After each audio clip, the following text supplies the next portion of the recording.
सारा शहर मुझे लायन के नाम से जानता है और मोना डार्लिंग जैसे डायलॉग तो अमर हो चुके हैं। 27 जनवरी 2022 को हैदराबाद में पैदा हुए अजीत का असली नाम हामिद अली खान था। उनके पिता निजामों की सेना में हुआ करते थे। हिंदी, उर्दू और तेलुगु में माहिर अजीत ने पढ़ाई वारंगल में की, लेकिन पढ़ाई में उनका मन नहीं लगता था।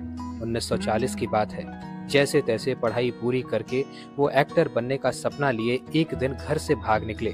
मुंबई आने के लिए पैसे नहीं थे तो उन्होंने अपनी पुरानी किताबें ही बेच डाली। मुंबई में रहने की जगह नहीं मिली तो सीमेंट के पाइप में रहने लगे।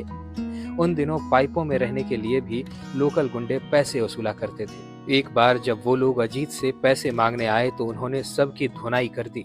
उस दिन के बाद से अजीत वहाँ के बॉस बन गए थे। हीरो बनने आए अजीत ने शुरुआत में कई फिल्मों में छोटे मोटे रोल किए।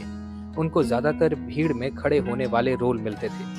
फिर उनको हीरो का रोल भी मिल गया, लेकिन वो चल नहीं सके। अचानक एक दिन फिल्म डायरेक्टर नाना भाई भट्ट ने इनको अपना नाम अजीत रखने की सलाह दी। अजीत ने इसके बाद भी कई फिल्मों में हीरो के रूप में काम किया, लेकिन सब फ्लॉप ही रही। अचानक उन्होंने विलन का रोल करने की सोची और सूरज मूवी में पहली बार खलनायक बने। दर्शक अजीत को शायद उसी रूप में देखना चाहते थे। फिल्म हिट हुई।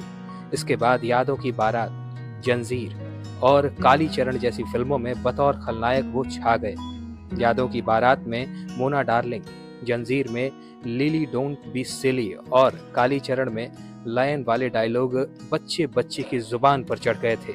इसके बाद नया दौर, नास्तिक और शिकारी जैसी फिल्मों ने उनका करियर पीक पर पहुंचा दिया। करीब 3 दशक तक वो बॉलीवुड पर राज करते रहे।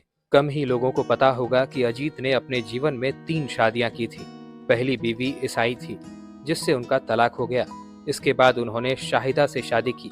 कुछ सालों बाद उनके जीवन में एक और लड़की आई, जिसका नाम सारा था। इतने महान खलनायक की मौत उनकी एक बुरी आदत की वजह से हुई।